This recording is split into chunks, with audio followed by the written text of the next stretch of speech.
So as you already know from previous videos, we visited Japan, and throughout our journeys in Japan we had a lot of fun seeing their culture. So we decided to invite a friend who is from Japan and let her see our culture and maybe get to see a bit from her culture. So this here is our new friend, Miori.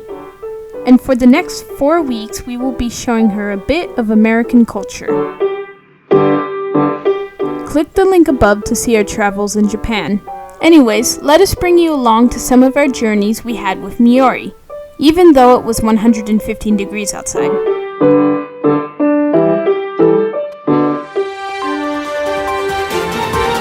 In Phoenix, a dust storm engulfing the city, ushering in the 19th consecutive day of 110-plus temps, shattering a nearly 50-year-old record. Never in the city's history has it been this hot for this long. Yesterday's high was our hottest of the summer so far at 119 degrees. But guess what? That's where we're headed again. Even though it was record heat, we tried to stay inside as much as possible. And we decided the best place to head to was Tucson. So we made it to Tucson. We are at the International Wildlife Museum here in Tucson, Arizona. Looking forward to seeing some nice dead animals. In Tucson, we decided to go to the International Wildlife Museum. The museum opens only on Thursday and Fridays at 9 a.m. to 5 p.m. and on Saturdays and Sundays at 9 a.m. to 6 p.m. So this is Miori. That's Miori, and that's McKenna. This is Miori, and that's McKenna. I am apparently taller than a giraffe's stomach. General admissions are 12 USD. Seniors or military are 8 USD. Children 4 to 12 years old are 6 USD, and children 3 years and under are free. The museum highlights over 400 species of insects, mammals, and birds from around the globe. Some of the collections are more than 100 years old, and all the animals found at the museum were donated by various government agencies, wildlife rehabilitation centers, captive breeding programs, zoos, and individuals. By far, our favorite room was this cabin-looking room with giant bears, deers, tigers, and even giraffe you could walk under. The elephant on the wall was humongous. We sat in the room trying to process our amazement of how many animals were in the room, big to small. It was truly mesmerizing. I feel like this is a very wealthy person's hunting room. You know, they've got all of their trophy kill in here. It's pretty impressive. I think the polar bears and the elephant are probably the most interesting animals that are in this room.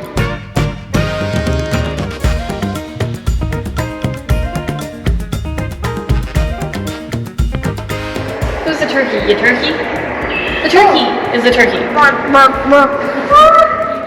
Dioramas depicting wild animals in their natural settings, videos, interactive computers, and hands-on exhibits promote wildlife appreciation and conservation. It's probably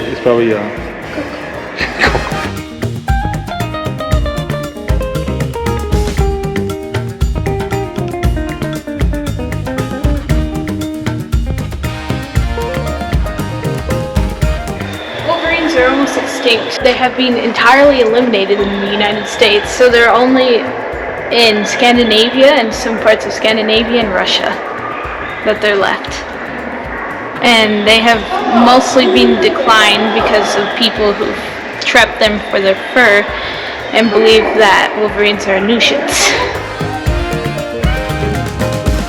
The size of the giant deer's antlers is distinctive of the species. The antlers weren't suited for combat between males, but their position was ideal to present them to other males as a form of intimidation or to impress females.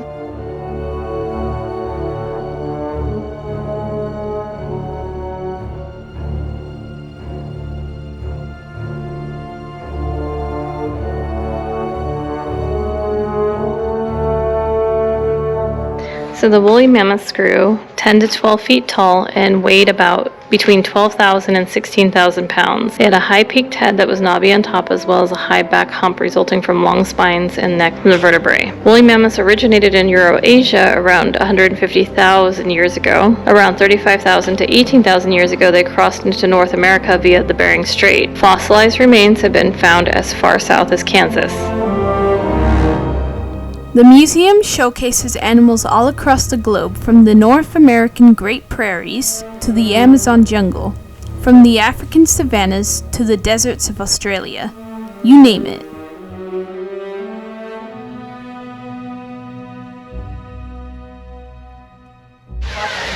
The International Wildlife Museum here in Tucson is definitely a place you have to come and visit. It's really incredible, especially the one room where you have all the animals. It's so grand. You almost imagine like you're in Africa.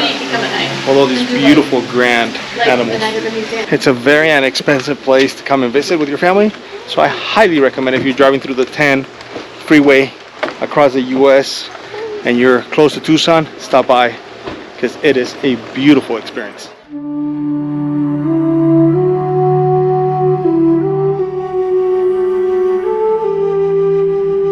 So this mission is only about 20 minutes away from the city of Tucson. So if you're driving through the I-10, you gotta make sure and come and check it out. It's beautiful. It's unbelievable that this is still standing. Let me show you. Okay, so this mission was built in 1797, and the rest will be on voiceover. But yeah, if you're driving by this, check it out. It's very historical. I think it's the only mission that is being able to survive in some condition or fully intact from that 200 years ago. So check it out. It's very beautiful inside.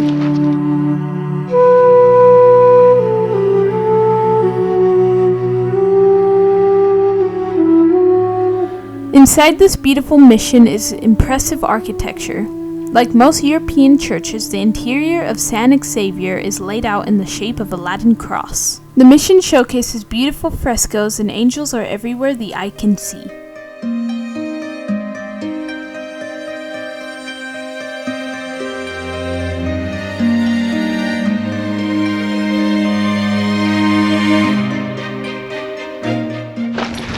It was a beautiful surprise to find a San Xavier priest here in the church. So our guest from Japan was able to speak to him in Japanese. It was actually really cool. Beautiful place. If you're driving through the I-10 close to Tucson, come and check it out. It is the oldest mission in Arizona.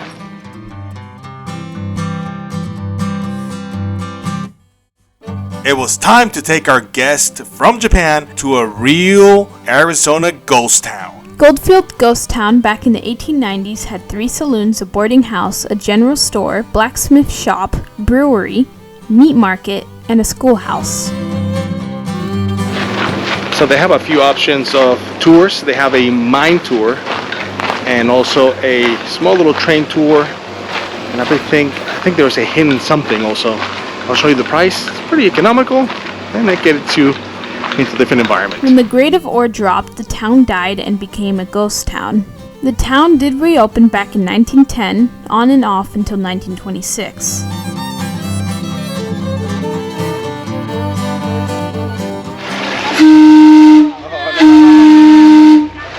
The mining tour, and they just gave me a heart attack with their little whoa. 17 steps. Please be aware they're very steep. Hold on to the handrails if you need. Put your guys' sticks right inside this box. Dark and scary. No video. Here we go down here.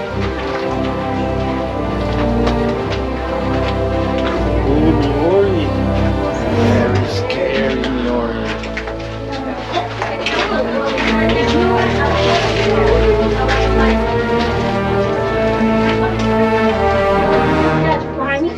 These are 1890 Sullivan steam jackets. Unfortunately, we were not allowed to film inside the mine, but we highly recommend it. It was a great experience. So 20 of these holes are filled with dynamite. The one in the middle is our relief hole.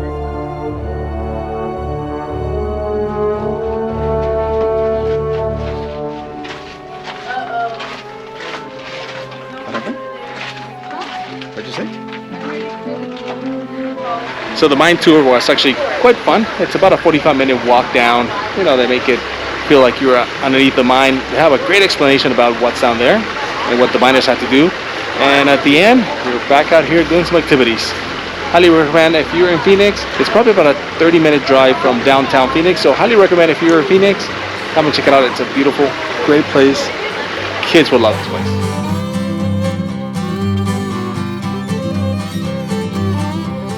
The town nowadays hosts a few shops, a mining tour, restaurants, gold panning, a museum, and some other fun things you can do with the family.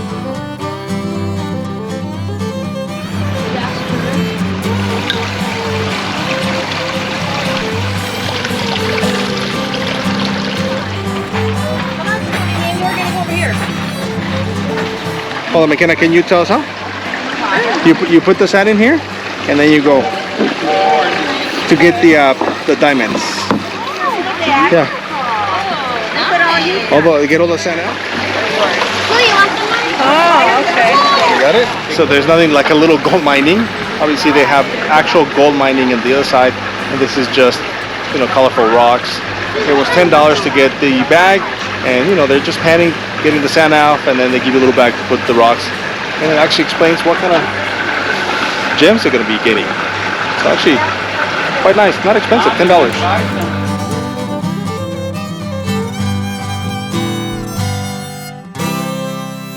Did you find any gold? No. They were gold panning. I only found gems, guaranteed gems for $10.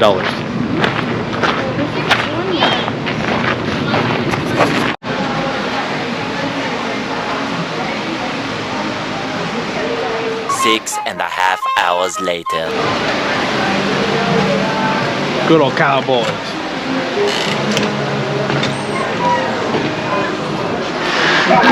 The Saloon, not the best food, but definitely a good part of the experience. What did you think about the Saloon? Was it good? Was the Saloon good? French fries are good. Potatoes are good. The town here is called Goldfield Mining Town, or it was a mining town back in 1860s. It stopped its gold mining in around 1898, I think, or 1896, one of those times, because like all ghost towns, the price of the gold dropped and it wasn't able to survive anymore. It reopened back in 1910 and it kind of went close open. So in 1910 it existed, but it wasn't as prosperous, rich. It was a very fun experience to have Miori here. And even if we aren't typical friends that see each other every day at school, we became friends because of the experiences we had together. Thank you, Miori. Thank you for watching our channel. And please subscribe, leave a comment below, and ring the bell for our next video notification. We'll see you next weekend, guys.